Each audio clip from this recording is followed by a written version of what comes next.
Wanneer jy nou vir die eerste keer die eTutor player gaan gebruik, nadat jy hom geïnstalleer het, en as ons aanvaar, Skype is ook geïnstalleer met die gebruikersnaam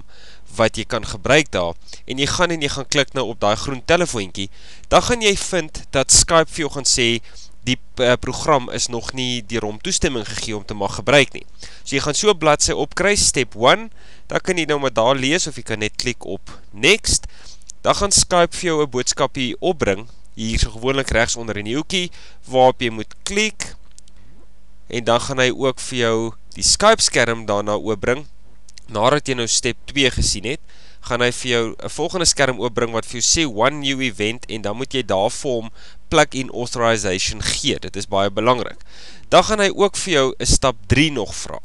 en dis die baie belangrike stap, jy moet lees wat daar staan, en dan sê jy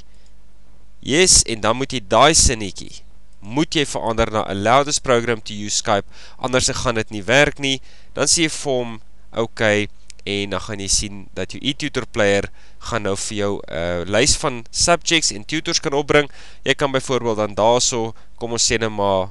wiskunde kies, mathematics, jy kies vir jou 'n tutor wat groen is, wat beteken die tutor is available, soos jy sal sien daarso. Die rooi is nie beskikbaar nie, die tutor is op hierdie stadium besig met 'n ander student, groen beteken die tutor is beskikbaar, as jy daarop klik, dan gaan hy dood eenvoudig deurskakel, en jy gaan hoor dat hy begin lei, aan die ander kant, daar op die skermpie sal jy hoor hy lei, en sodra die tutor antwoord, gaan dit gebeur, dat jy op hierdie skerm, wat die voor jou verskyn, gaan wit word, en daarop gaan jy jou klasse ontvang.